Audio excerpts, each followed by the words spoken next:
Life एकदम normal थी।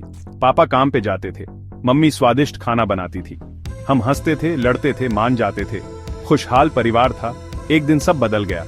पापा काम से वापस नहीं आए, मम्मी भी घर पे नहीं थी। उनके फोन स्विच ऑन ऑफ थे। डर लग रहा था। वो कहाँ थे?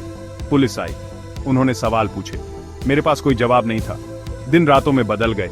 घर में सन्नाटा था, बस घड़ी की टिक टिक की आवाज आ रही थी, जैसे वो मेरा मजाक उड़ा रही हो, मुझे उनकी गैर मौजूदगी का एहसास दिला रही हो। मुझे उनकी हंसी याद आ रही थी, उनकी डांट याद आ रही थी, सबसे ज्यादा उनकी मौजूदगी याद आ रही थी। कुछ तो गड़बड़ थी। मुझे महसूस हो रहा था ये नॉर्मल नहीं था। वो मुझे अकेले नहीं छोड़ते, मुझे बताए बिना नहीं। मैंने सोचा कुछ क्लूज ढूंढती हूँ।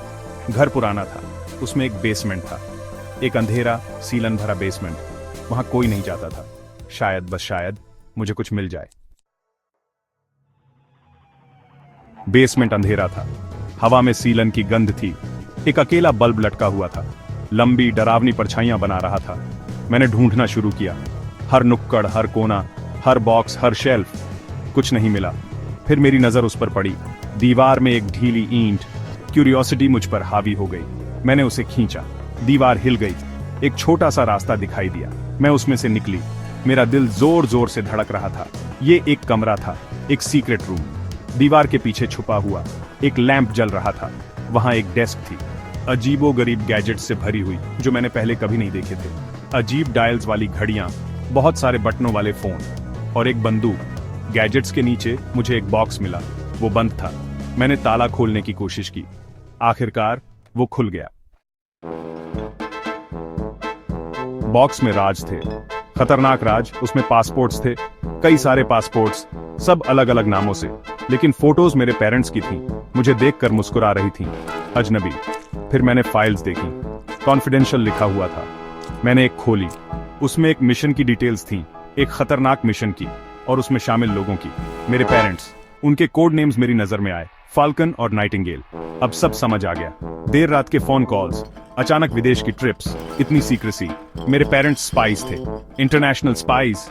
ये सोचकर मुझे डर लग रहा था, लेकिन मुझे थ्रिल भी हो रहा था। मेरी बोरिंग लाइफ में एक नया मोड़ आ गया था, एस्पियोनाज और खतरे की दुनिया में। लेकिन अब वो कहां थे? क्या वो सेफ थे, या उनकी खतरनाक जिंदगी उन तक पहुंच गई थी? अचानक मुझे एक आवाज सुनाई दी, फुटस्टेप्स। बेसमेंट के दरवाजे की तरफ आ रहे थे। कोई आ रहा था। मैं जल्दी से छुप गई, दीवार के एक क्रैक से झांक रही थी। दो आदमी बेसमेंट में दाखिल हुए, काले कपड़े पहने हुए। उनके चेहरे गंभीर थे।